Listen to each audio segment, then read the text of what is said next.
Wat voor Fries praat je? Ja, weet ik net. Gewoon Fries. Het heb ik van mijn man overnomen. Oh ja. Ja, ik wie altijd beeld, zeg maar, totdat ik trouwd ben. En die vond dat nergens op klinken. Dus ja, sindsdien praat ik Alex Fries. Geweldig. Goeie. En leuke sjors naar deel 12 van de dialectenriegen. De riegen die mij tot staan kwam is bij Stiepen van de provincie Friesland. Vorige week nog bij de Gasterlands en hun skun. Maar joer, zullen we even bij het Klaaifriesk. Us hoort zei de luid een gooit op een waai. Klaaifriesk is bekend om zijn ooi-klank. En ze zeggen neken, tomme en prom. En een do zit net op het dak. Do sticht je van me. Ik spreek een beetje het Klaaifriesk, dacht ik. Ja, dat denk ik wel. Maar ik merk dat ik best wel, vooral ik me schreeuwen of zo, wel ik Nederlandse dingen ertussen heb. Klaaifriesk. Ja, Klaaifriesk wat je praten. Nou, dan is dat duidelijk. Anne Gooitske Breedler is opgegroeid in het Klaaigebied. Der Klaaifriesk een wichtige rol speelt. Ze is net alleen nog succesvol schreeuwster, maar ook verhalenverteller met een jipperverbinding met de Frieske taal. Maar wie hokker dialect viel ze haar het meeste thuis? Ja, dat is een goede vraag. Ik denk eigenlijk dat ik wel zeg maar, het meest van alle dialecten in het Fries Klaaifriesk praat, ja. Maar ik denk echt dat mijn mem die is wel opgegroeid in de Waarden. Die is wel ben op Klaai, maar die is daarna naar de Waarden gegaan. En ik vermoed dat er daarom hier en daar wel een beetje orenwutjes tussen zitten. Maar in principe ga ik altijd op Klaai wennen en ging ik om bij een soort vreugde die hierbij komen. Dus ik denk dat wij wel Klaaifriesk winnen. Anne Gooitske groeide op met verschillende invloeden om haar heen.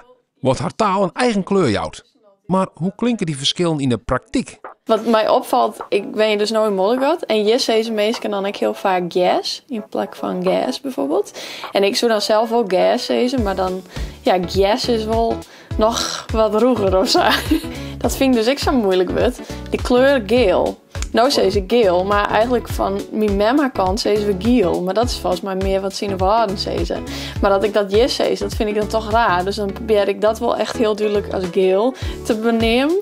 Maar dat ben eigenlijk van de enige woordjes inderdaad waar ik me soms bewust van ben. Dat ik denk, dat is toch oorzaak als Klaaifriesk.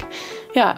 Ja, wij hebben geiten en in de Waarden hebben ze geiten. Ja, dat is meer het Waals natuurlijk. Ja. Maar je had dus wel een beetje jouw Fries een beetje onaanpast. Ja, ik heb me wel onaanpast. Ik weet wel dat mijn broer dan vroeger zei, wat praat ook Klaaifriesk. Die moest er een beetje om uitzien. Ja, maar dat gaat heel geleidelijk. Wij hebben een dirigent bij het korps, die komt uit de Waarden. Dus die zei ik altijd zaterdag en bij ons is het sneun. En daar hebben we altijd best wel een soort wil om, ja. En als ik nou hier van mijn eigen familie aan de telefoon heb, dan sla ik ook het beeld. Ja? Je kent nog wel? Jawel, ik ken het nog wel. Ja, dat verleer je net, hè? Nee. Maar je man weer er net zo wij van? Nee, die hier ziet van, hij zei, er komt uitspraak en hij is net normaal. En hij hier ziet van, dan leren die bij ons een mengelmoes. Hè? Ja. Die zei van in taal, klaar. Ja, zei iets, ja. Voor Anne Gooitske is taal meer als alleen nog woorden. Het verklaart ook hoe wie de vraat om ons heen te sjoggen.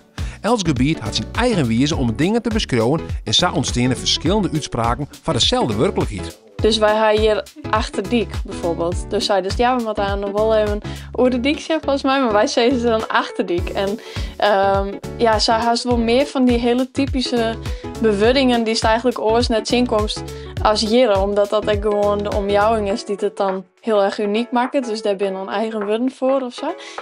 Ze zeggen hier ook het weet volgens mij. En dan ik zou het waard zeggen.